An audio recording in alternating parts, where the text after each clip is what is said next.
जय हिंद दोस्तों। तो चलिए एक्चुअली एक और आप लोग की क्वेरी थी, उस पे उसका समाधान खोजने की कोशिश करी है। वो था कि सर इतने सारे ट्राइब्स हैं, 43 ट्राइब्स हैं छत्तीसगढ़ में, तो क्या सबके बारे में हम लोग पढ़ेंगे, है ना?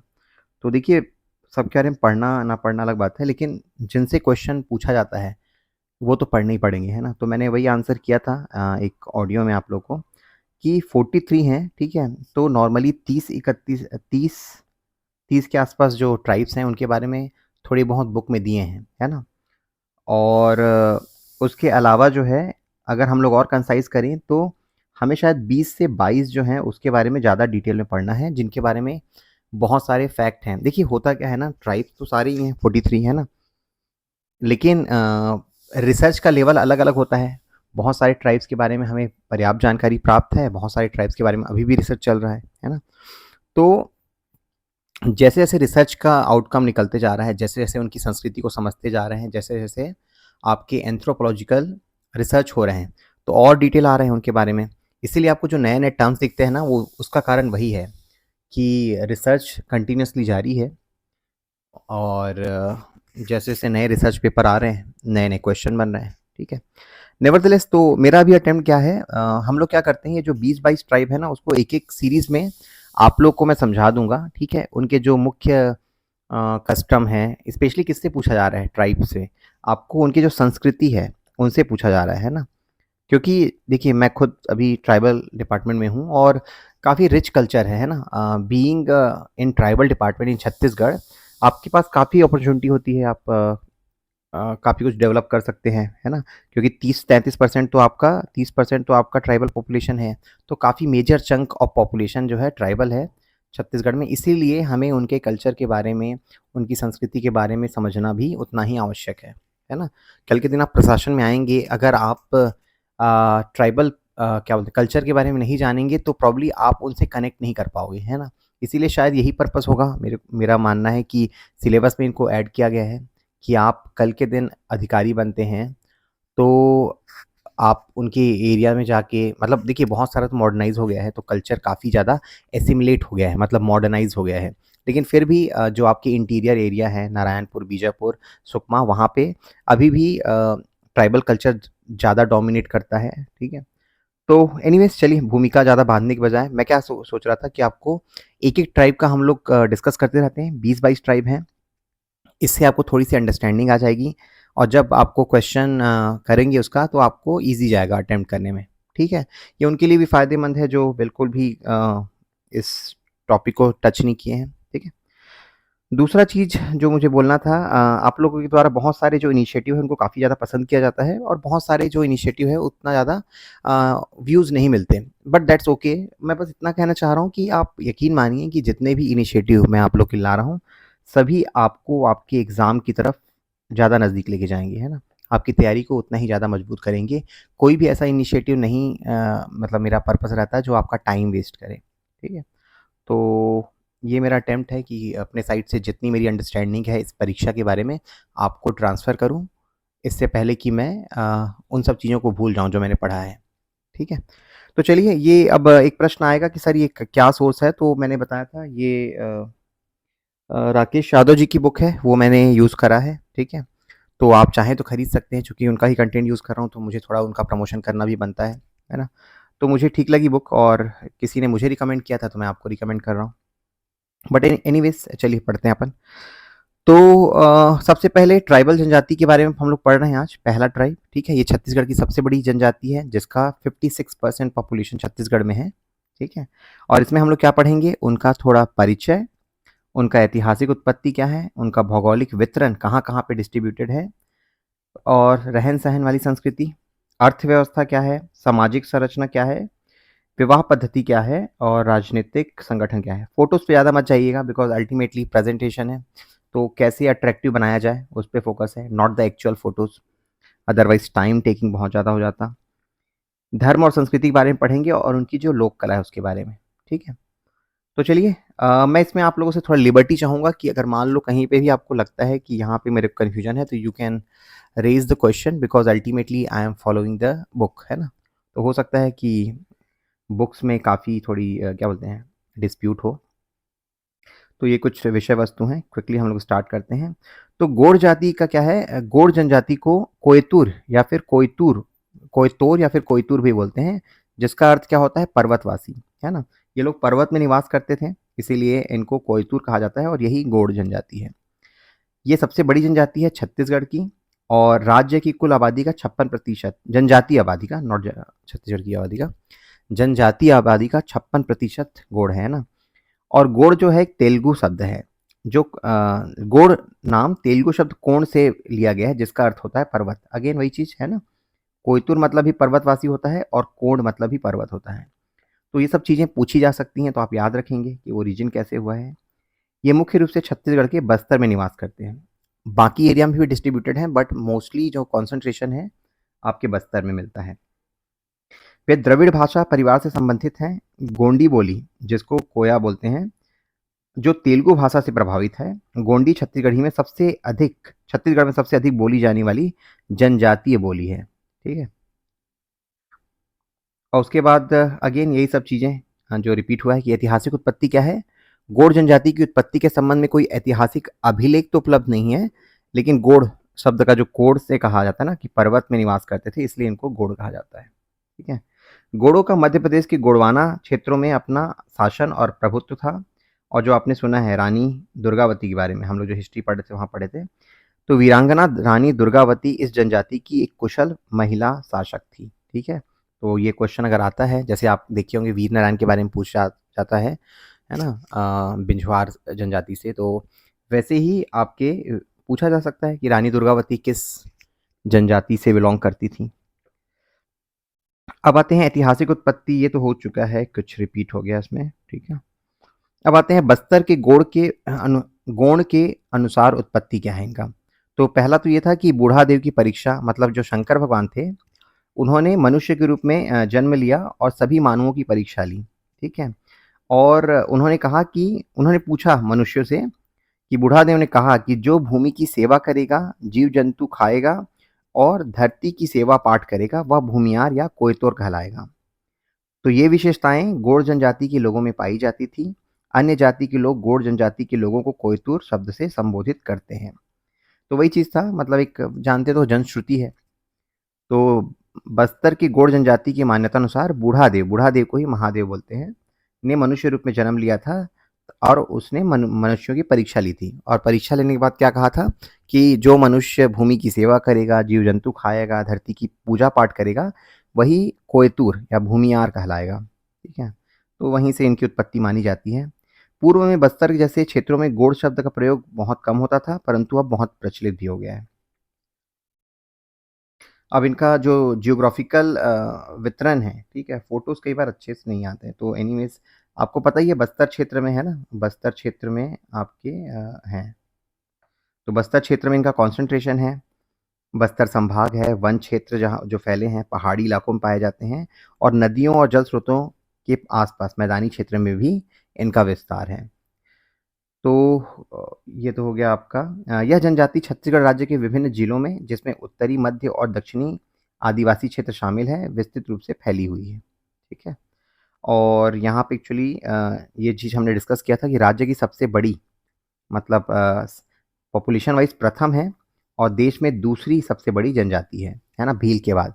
पहला भील है, दूसरा आपका गोंड है, तीसरा है संथाल, चौथा है मीना और पांचवा कौन सा है, पांचवा है ओराव। तो यही आपको मिलेगा गूगल में। इनका भौतिक रहन सहन के बारे में देखते हैं, किस टाइप के जगहों में रहते हैं लोग। तो बस्तर क्षेत्र की गोंड जनजाति मुख्य रूप से वन क्षेत्रों में निवास करती है, जंगलों में ही रहते हैं। यह जनजाति जंगलों, पहाड़ियों तथा मैदानी क्षेत्रों में नदियों व जल स्रोतों के किनारे रहती है। और किनके साथ रहती है, इनको मुरिया, हल्बा और धुरवा जनजाति के साथ निवास करते पाएंगे, है ना। इनके पास लंबवत अथवा गोलाकार बसे होते हैं। इनके ग्राम लंबवत मतलब ऐसे लंबे ऐसे बसे रहेंगे, या फिर गोलाकार, दोनों टाइप से भी होते हैं। गांवों के बीचों बीच एक मुख्य मार्ग होता है और जहाँ छोटी छोटी गलियां निकली होती हैं। इन गलियों के दोनों ओर गोंड जनजाति के लोग निवास करते हैं, ठीक है। तो छोटी सी इंट्रोडक्शन है, इतना कुछ विशेष है नहीं।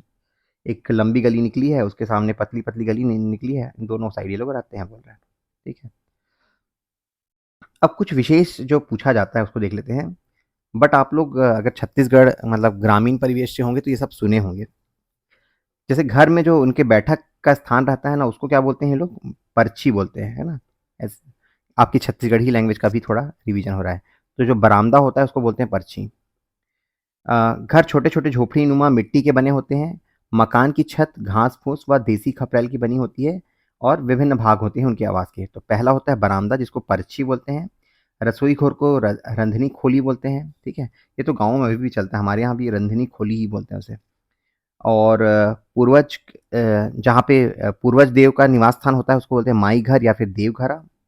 जहाँ पे अनाज भरते हैं उसको कोठी बोलते हैं, माई घर। ग्राम में जो इष्ट देव का स्थान है उसको देवगुड़ी बोलते हैं, ठीक है? एक देवगुड़ी योजना भी यहाँ हम लोग के डिपार्टमेंट में है, आप लोग जानते होंगे कि गाँव में जो देव स्थान है उसको डेवलप करने के लिए देवगुड़ी योजना चलती है, तो वही चीज़ है। साल या सरी वृक्ष का छायादार स्थान होता है, उसको बोलते हैं पंडुम स्थल बोलते हैं, ठीक है? तो ये सब चीज़ें हैं, थोड़ा-सा देखे रहेंगे तो आपको ऑप्शन बनाने में ईज़ी जाएगा।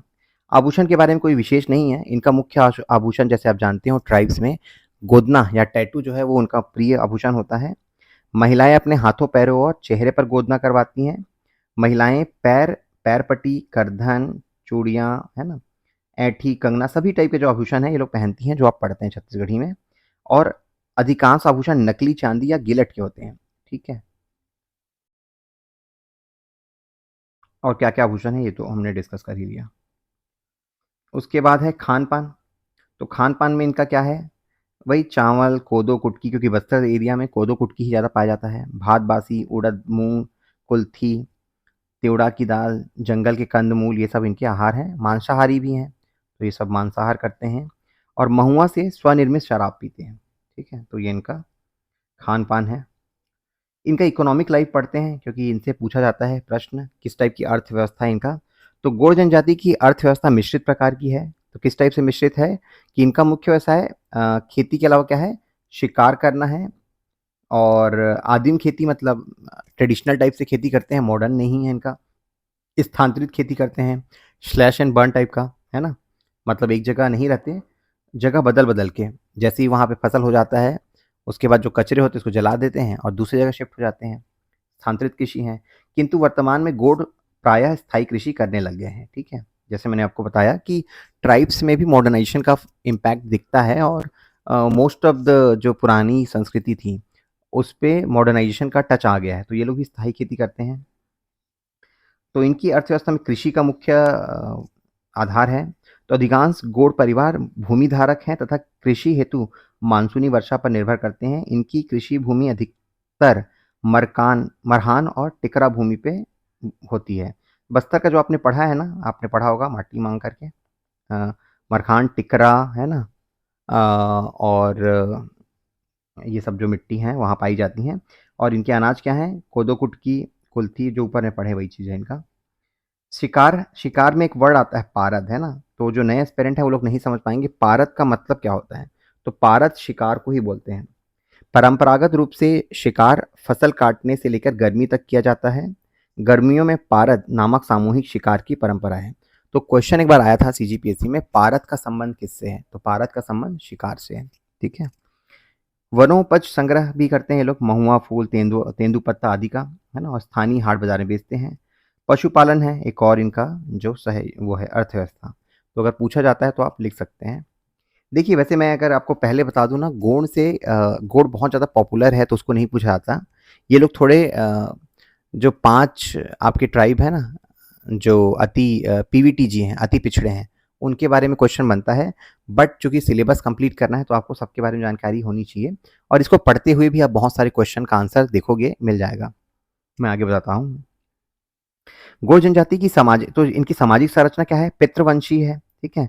सत्ता के आधार पर पितृ सत्तात्मक है और पितृ स्थानीय प्रकृति का है। इसका मतलब क्या है कि 2 टाइप के होते हैं ना, आपके मैट्रिलिनियल हो गया और अ, तो इसमें क्या होता है ऑफ कोर्स लड़की शादी करके कहाँ आती है? लड़के के यहाँ आती है। तो वही बोल रहे हैं पितृ स्थानीय प्रकृति का। इनकी सामाजिक संरचना का मुख्य आधार गोत्र है और ये लोग क्या होते हैं? बहिर्विवाही होते हैं, मतलब एक गोत्र में विवाह नहीं होता, ठीक है? अगर 2 लोग एक ही गोत्र के हैं तो इनको भाई-बहन माना जाता है, इसलिए इनमें विवाह नहीं होता। गोत्र बहिर्विवाही होते हैं अर्थात एक ही गोत्र में विवाह वर्जित है और एक गोत्र के, ये तो वही चीज़ मैंने बोला, भाई-बहन माना जाता है और इन्हें दूध भाई कहकर संबोधित करते हैं, इसलिए उनमें विवाह संबंध नहीं है, ठीक है? तो आजकल आप देखते होंगे, है ना? अभी भी तो ये सब कल्चर चलता है, बट अगेन पढ़ना तो है ही। तो गोत्र व्यवस्था, तो एक अको मामा समूह होता है। अको मामा समूह क्या होता है उसको देख लेते हैं। इसी प्रकार दूसरे अन्य गोत्र समूह का निर्माण होता है जिसे अको मामा समूह कहा जाता है। यह मामा का परिवार होता है जिससे विवाह संबंध होते हैं। दादा भाई समूह एवं अको मामा समूह के गोत्र संबंधियों में विवाह मान्यता प्राप्त है। मतलब दूसरे अपने गोत्र में विवाह नहीं कर सकते, दूसरे में कर सकते हैं, ठीक है? तो वो ये अको मामा, मतलब मामा का परिवार है तो वो आपका गोत्र नहीं हुआ क्योंकि वो दूसरा गोत्र हुआ, तभी तो आपकी मम्मी वहाँ से आई ना। तो इसीलिए अको मामा है, वो मामा का परिवार मान के चलिए। तो दूसरे गोत्र में विवाह किया जा सकता है। और आराध्य देवों की संख्या, ये जो आप तो पढ़े हुए, है ना? इसको हम लोग बाद में पढ़ेंगे। संयुंग, येरुंग, है ना? सारुंग, इस टाइप का। तो कितने देव को पूजा करते हैं उसके हिसाब से इन लोग के गोत्र समूह होते हैं। इनमें 3 देव वाले समूह हैं, 4 देव वाले, 5 वाले, 6 वाले, 7 वाले, ठीक है? तो गोत्रों का निर्माण उनके आराध्य देवों की संख्या के आधार पर होती है, ठीक है? तो आप समझ गए होंगे कि गोत्रों में, सेम गोत्र में विवाह नहीं होता और अको मामा गोत्र में हो सकता है विवाह। उसके बाद जो इनके प्रमुख गोत्र कौन-कौन से हैं आप देख लीजिए। जैसे इसमें आप देखोगे बाद में आएगा कि 41 गोत्र है, ऐसा कुछ है। तो कुर्राम है, टेकाम है, नेताम है, मरकाम है, मरावी है, भलावी है, किरपे, कारेआम, सिरआम, उइका। तो आपका एक प्रश्न ये आएगा, सर इसको याद करना है क्या? बिल्कुल याद नहीं करना है, बस इन्होंने दे दिया है, बहुत सारे हैं, ठीक है? गोत्र जनजाति के गौड़ जनजाति के गोत्र जीव जंतु, वृक्ष आदि के नाम पर आधारित हैं और आधारित वंश चिन्हों, गोत्रों, येन, टोटम के रूप में पाए जाते हैं। ये गोत्र विभिन्न श्रेणियों में विभाजित हैं। तो कौन-कौन से श्रेणी में विभाजित हैं? एक तो गोत्र है वनस्पति के नाम पे हो सकते हैं, पशु के नाम पे हो सकते हैं, प्राकृतिक विशेषता के नाम हो सकते हैं जैसे स्थल चिन्हों के नाम पे, और देवता आधारित भी गोत्र हो सकते हैं। जैसे आपने ऊपर में देखा 3 देवता वाले हैं तो अलग गोत्र है, 4 देवता को मानते हैं तो अलग गोत्र है, 5-6 अलग, है ना? अब आते हैं गोड़ों की उपजातियाँ। तो उपजातियों से पूछा जा सकता है तो ये आप पढ़ के रखेंगे। उनके कार्य के आधार पे इनको उपजाति में डिवाइड किया गया है। तो एक बार देख लेते हैं इसको। चलिए,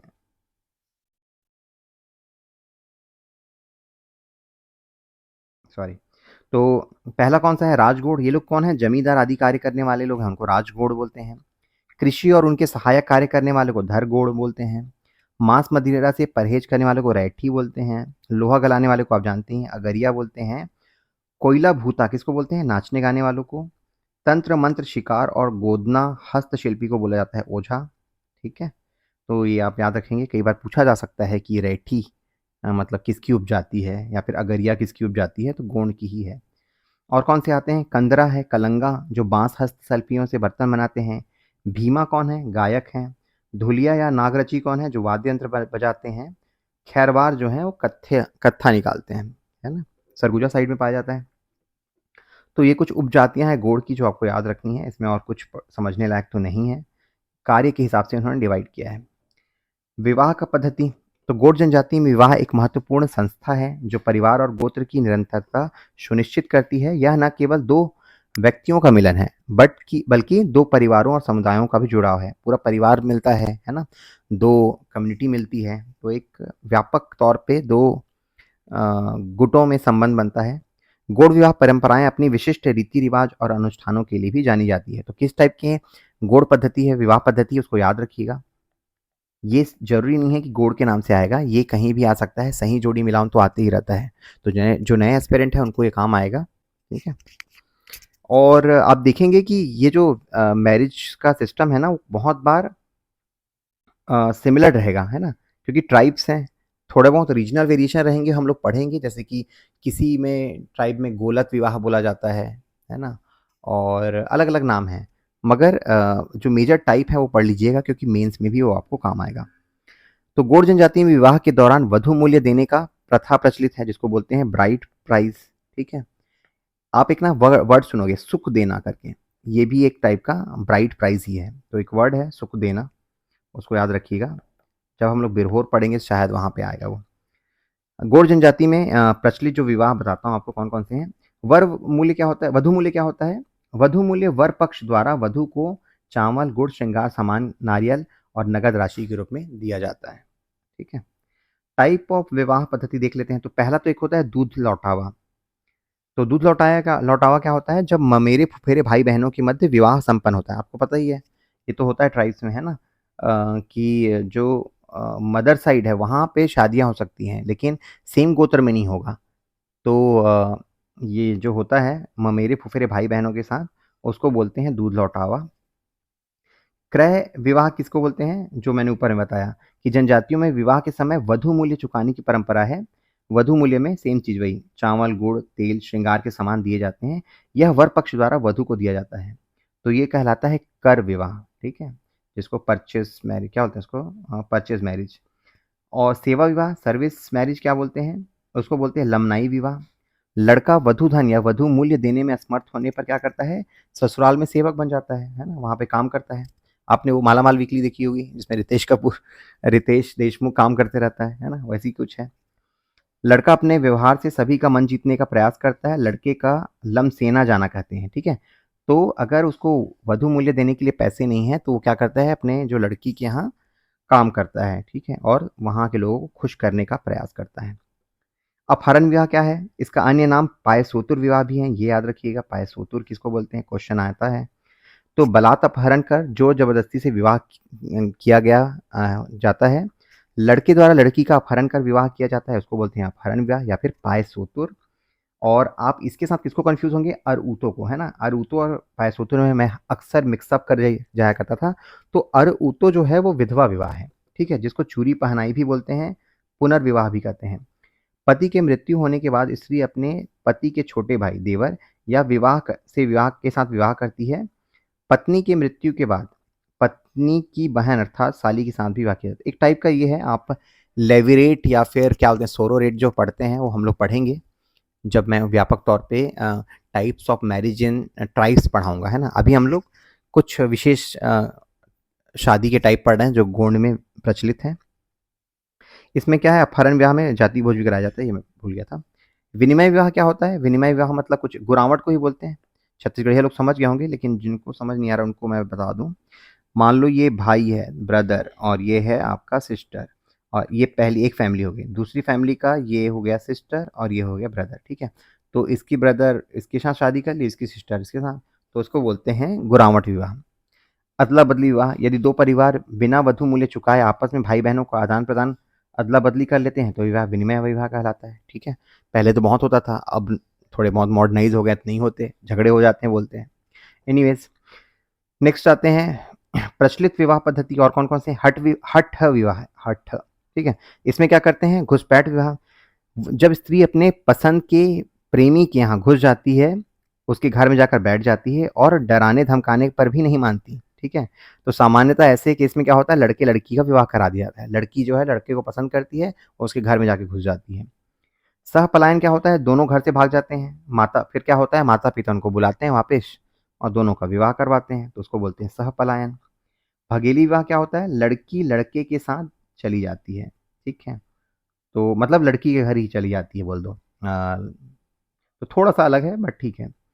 पैडुल विवाह और पठौनी को आप याद रखेंगे। पैडुल मतलब लड़का लड़की के बारात लेके जाता है, जो ऐसे होता है अभी। तो अभी जो होता है रिसेंट टाइम में जो नॉर्मल है उसको ही बोलिए पैडुल। और पठौनी मतलब लड़की लड़के के घर बारात जाके लेके जाती है, उसको बोलते हैं पठौनी विवाह, ठीक है? तो ये तो हो गया टाइप ऑफ शादी। अब देखते हैं राजनीतिक संगठन कैसा है। तो इनमें भी क्या है, अब जैसे पंचायत होता है ना न्याय के लिए, वैसे इनके में भी होता है। तो गौड़ जनजाति में आधुनिक राजनीतिक व्यवस्था के साथ-साथ एक परंपरागत न्याय व्यवस्था पाई जाती है, जिसे स्थानीय भाषा में जाति पंचायत कहा जाता है के रूप में जाना जाता है। तो ग्राम स्तरीय संरचना क्या है? प्रत्येक ग्राम में ग्राम स्तरीय जाति पंचायत होती है। प्रत्येक गाँव में एक पंच का चुनाव किया जाता है। सूचना देने वाले को छड़ीदार, जो कोटवार है उसको छड़ीदार कहते हैं, ठीक है? और जाति पंचायत जो मैं बोल रहा हूँ, उसके पदाधिकारी के नाम क्या है? उसके मुखिया को गौड़ जाति में राजा बोलते हैं। और वहाँ पे फिर उपाध्यक्ष, कोषाध्यक्ष ये सब होते हैं। और पंच और सूचना लेखचड़िया तो सेम चीज़ है ना। तो राजा जो है इसको याद रखिएगा कि राजा कहा जाता है गौड़ जनजाति में, जो फैसला करता है, जो हेड है। और इसके मुख्य कार्य क्या हैं? इस साल आया था ना जाति पंचायत के मुख्य कार्य क्या हैं? तो देखिए कॉमन ही रहता है, आपको बस याद रखना है। इस साल के मेंस में आया था, बट गोड़ का नहीं आया था, वो शायद किसका आया था? कमार का आया था आई गेस। तो बट करते सेम चीज़ हैं लोग। विवाद का समाधान, राजा और पंच तलाक, अनैतिक संबंध, आपसी झंझट और झगड़े और जमीन के बंटवारे संबंधी मुद्दों का निपटारा करते हैं। सामाजिक सद्भाव, सामुदायिक एकता, सौहार्द बनाए रखना पंचायत का मुख्य कार्य है, जिसमें सामाजिक नियमों का पालन सुनिश्चित करवाना होता है। जो भी समाज के नियम हैं उनको इन्फोर्स कराते हैं, पालन करो आप लोग, है ना? तो ये उनका काम है। धार्मिक मामले हैं, तो ग्राम के देवता की पूजा व्यवस्था, अन्य धार्मिक अनुष्ठान का आयोजन भी पंचायत की जिम्मेदारी है।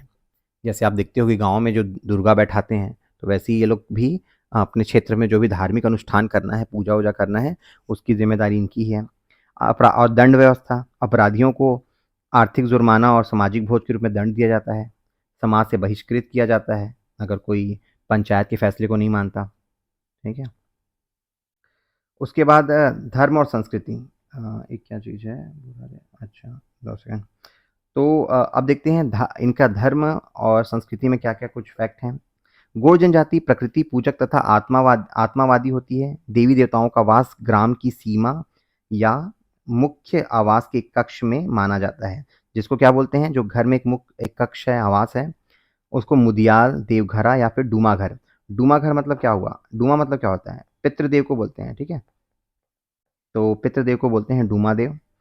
इनके प्रमुख देवी-देवता कौन-कौन से हैं? बूढ़ादेव और डोकरीदाई हैं। बूढ़ादेव का वास सरई वृक्ष में माना जाता है, ये आप याद रखेंगे। सरई को ही साल बोलते हैं। और अनुष्ठान, धार्मिक अनुष्ठान और चढ़ावे, देवी-देवताओं को फलों को अर्पण करने के बाद ये सब मुर्गा, सूअर, बकरा, है ना? इन सब की बलि दी जाती है। नॉन-वेज वाले ज़्यादा इंटरेस्टेड हो गए होंगे। बट एनीवेज़ गोंड जनजाति के प्रमुख देवी-देवता, इसमें मैं डूमादेव मिस हो गया है। तो डूमादेव कौन है? पितृदेव है, डूमादेव। जैसे मैं बार-बार आप लोगों को बोल रहा हूँ, इसमें आपको पढ़ना क्या है? जो इनकी कल्चर है ना, उसको ज़्यादा पढ़ना है, ठीक है? इनसे पूछते हैं। जैसे कि एक बार प्रश्न आया था, तालुर मुत्ते कौन है? है ना? एक बार आ चुका है, तो वो है ग्राम देवी को बोलते हैं तालुर मुत्ते। लिंगोपेन कौन है? गोंड का कुल देवता है लिंगोपेन। बूढ़ादेव कौन है? गोंड का पूर्वज देवता है। भैंसासुर पशुओं का रक्षक। भीमादेव बारिश का देवता, ये पूछा जाता है भीमादेव। एक बार पूछ दिया था कि मतलब स्टेटमेंट ऐसा दिया था कि भीमादेव आई थिंक धरती का देवता है, ऐसा कुछ आ गया था। तो उसको बारिश का देवता बोलते हैं। ठाकुर देव को पीपल वृक्ष में निवास करते हैं माना जाता है। सूर्य देव को ये लोग नारायण देव बोलते हैं। और शादी विवाह सूत्र में बांधने वाला जो है वो दूल्हा देव है। और इनके यहाँ अंधविश्वास भी प्रचलित है। तो गोड़ गाँव में ग्राम सीमा और गाँव के भीतर मंदिर, श्राइन स्थापित किए जाते हैं। गाँव में माता शीतला व बूढ़ी माई की पूजा साल में एक बार माता पहुँचानी त्योहार के रूप में की जाती है ना? एक त्योहार का नाम है माता पहुँचानी त्योहार, ठीक है? साल में एक बार किया जाता है। इसका उद्देश्य क्या होता है माता पहुँचानी त्योहार का? इसका उद्देश्य ग्रामीणों को चेचक, खसरा, सेंधरी माता, गलवा आदि संक्रामक रोगों से बचाना है, मान्यता है इनकी। लोक मान्यता क्या है? ग्राम समुदाय भूत, प्रेत, जादू टोना, नज़र दोष आदि में विश्वास करते हैं। जादू टोना करने वाले पुरुष को पगनाहा और महिला को पगनहीन कहा जाता है, ठीक है? तो अगेन आपके लिए कुछ फैक्ट्स हैं यहाँ पे, जो आपको याद रखना है। अब आते हैं, ये शायद रिपीट हो गया तो इसको आई थिंक काटना चाहिए। इनके यहाँ मृतक संस्कार के बारे में पूछा जाता है। आपको याद है कि पूछा जाता है कि ट्राइबल में मृतक संस्कार किस टाइप से है? तो एक अंत्येष्टि प्रथा है। तो गोंड जनजाति में मृतक को प्रायः दफनाया जाता है। कुछ संपन्न व्यक्तियों को जलाते भी हैं। और जो तीसरा दिन होता है, जो व्यक्ति मरा है उसके तीसरे दिन कोज्जी संस्कार होता है, ठीक है? जैसे तिजनाहवन होता है ना, वैसी टाइप का। वहाँ पे 10वें दिन कुंडा मिलान करते हैं। और दशकर्म के दिन, वही जो 10वें दिन कुंडा मिलान कर रहे हैं, उस दिन क्या करते हैं? रिश्तेदार, समाज और गाँव के लोग एकत्र होते हैं। दशकर्म का कार्य संपन्न होता है और उस दिन मृत्यु भोज कराया जाता है, ठीक है? तो आप याद रखिए, तीसरे दिन को कोज्जी संस्कार करा जाता है आत्मा की शांति के लिए। फिर 10वें दिन को कुंडा मिलान किया जाता है। तो ये दोनों संस्कार इनसे संबंधित हैं। इनके जो मुख्य त्योहार हैं उनके बारे में देख लीजिए। तो कौन-कौन से त्योहार हैं? ये सारे जो हैं, इनमें से जो मुख्य हैं उसको मैं पढ़ूँगा। लेकिन बस्तर क्षेत्र में गोंडी जनजाति द्वारा विभिन्न प्रकार के पंडुम, पंडुम मतलब त्योहार होता है ना, आप तो जान ही गए होंगे। गोंडी भाषा में त्योहार को पंडुम कहा जाता है और ये अलग-अलग टाइप के पंडुम हैं। तो कुछ जो हैं मैं यहाँ लिखा हूँ, जैसे हरढीली बोलते हैं, वो हरेली ही है।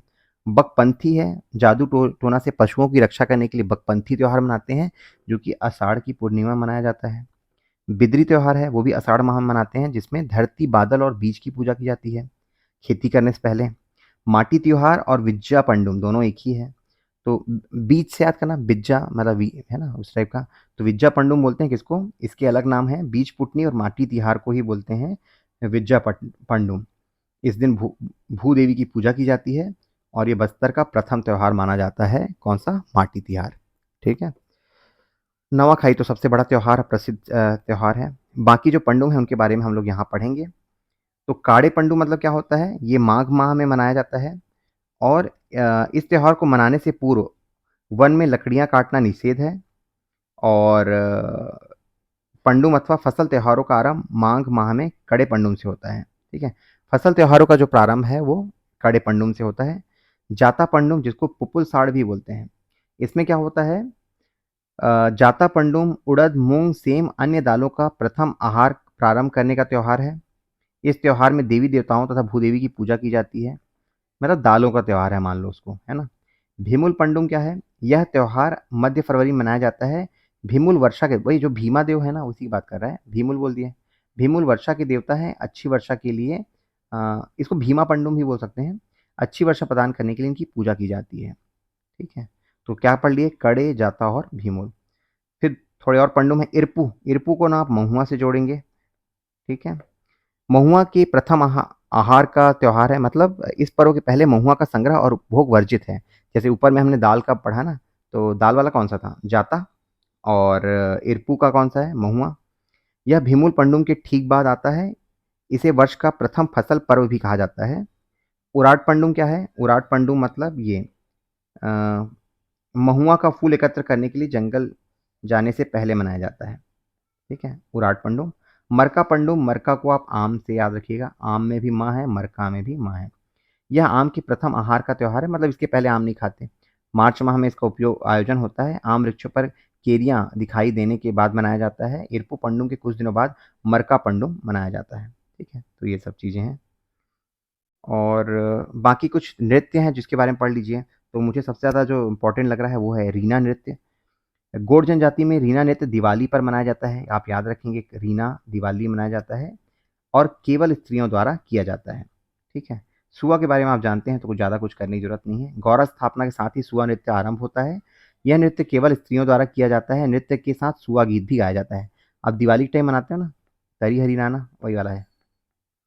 पड़की नृत्य क्या है, यह नृत्य केवल महिलाओं द्वारा किया जाता है। कर्मा नृत्य, ये तो आप जानते हैं, कर्म कर्म के देवता को प्रसन्न करने के लिए, तो इसको तो पुरुष महिला दोनों करते हैं। सैला नृत्य इंपॉर्टेंट है, ये दिवाली के टाइम करा जाता है। यह नृत्य केवल पुरुषों द्वारा किया जाता है। तो आप इसमें पूरे में क्या पढ़ पा रहे हो, महिला और पुरुष, है ना। तो ये प्रश्न बन सकता है कि इनमें से कौन से डांस जो हैं केवल महिलाओं द्वारा किए जाते हैं। तो सुआ तो जानते हो, रीना को याद रखिएगा, पड़की को याद रखिएगा, सैला तो आपके पुरुषों द्वारा है। ऑप्शन में हो सकता है चारों को दे दें, आपको पता करना रहेगा कौन सा केवल महिलाओं द्वारा नहीं है। इसके बाद कुछ विशेषताएँ दिया है कि छत्तीसगढ़ की उन्हीं की कोड का, कि यह छत्तीसगढ़ की सबसे बड़ी जनजाति है, 56% और 41 इनकी उपजातियाँ हैं। ठीक है। सामाजिक संरचना जो हम लोग पढ़ चुके हैं, राजा कहलाता है। गोंड जनजाति में परंपरागत परंपरागत पंचायत के मुखिया को भोई कहते हैं। भाषा प्रचार गोंडी, हल्बी, कुरुख। ठीक है। बस्तर अंचल की संपर्क भाषा और सरकारी बोली हल्बी है। धार्मिक और संस्कृति, धर्म और संस्कृति। गोंड जनजाति का कुल देवता लिंगोपेन, मोस्ट इंपॉर्टेंट। गोंड जनजाति का पौष माह में मनाया जाने वाला पर्व पुप्पुल साड़। कर्मा पर्व, ये तो सब मनाते हैं। मेघनाथ पर्व के अवसर पर कोरकू, गोंड और भारिया जनजाति मनाते हैं। ठीक है। तो इसमें एक अब लास्ट बच गया है, वो है मेघनाथ पर्व, है ना। मेघनाथ पर्व गोंड, कोरकू और भारिया जनजाति के लोग मनाते हैं। इस पर्व को होली के अवसर पर मनाया जाता है और कुछ स्थानों पर इसे चैत्र में भी मनाया जाता है। इसकी तिथियां पृथक पृथक स्थानों पर अलग होती हैं। क्या करना होता है, अनुष्ठान क्या है, गोंड जनजाति के लोग रावण के पुत्र मेघनाथ को अपना आराध्य मानकर पूजते हैं। इसका पूजन होली के उपरांत प्रारंभ होता है। चार पायों वाला चबूतरा बनाकर काष्ठ हस्तशिल्प से मेघनाथ जो स्तंभ है वो बनाया जाता है। मेघनाथ का पूर्ण ढांचा जनजाति देव खेडरा को प्रदर्शित करता है। ये इंपॉर्टेंट कर लीजिए। खेडरा या फिर खोडरा बोलते हैं इसको। महत्व क्या है? लोग इसे अच्छे स्वास्थ्य और अच्छे उपज की कामना करते हैं। पूजा के प्रतीक के रूप में ऊंचाई वाले खंभों को बाहर गाड़ा जाता है। ठीक है, तो इतना ही था दोस्तों। ठीक है, तो मेरे हिसाब से मैंने एक ब्रीफ परिचय देने का कोशिश करा इसमें। कुछ कुछ क्वेश्चन आप इसके थ्रू बना पाओगे, जैसे शादी वाले थे, है ना, आपके देवता वाले जो क्वेश्चन हैं। और ऐसे ही हम लोग क्या करेंगे, बीच बीच में गैप लेके हम लोग ट्राइबल को ख़त्म करेंगे। कोई ऐसा इनिशिएटिव नहीं है कि मैं हिस्ट्री को छोड़ के पढ़ा रहा हूँ। हिस्ट्री अपना कंटिन्यू रहेगा। ये बीच में थोड़ा सा मेरे को लगा कि इसको भी स्टार्ट करते हैं। ठीक है, चलिए, अगर आपको अच्छा लगा तो सपोर्ट कीजिएगा। अगर अच्छा नहीं लगा हो तो इस इनिशिएटिव को बंद करके अपन हिस्ट्री को फिर से कंटिन्यू करेंगे। हिस्ट्री तो ऐसे भी कंटिन्यू रहेगा, बट अगर इसको आप खुद से पढ़ लोगे बोलोगे तो फिर अपन इसको ज़्यादा और कंटिन्यू नहीं करेंगे, है ना। बेस्ड ऑन योर रिस्पॉन्स मेरे जो इनिशिएटिव हैं वो कैरी ऑन रहेंगे, है ना।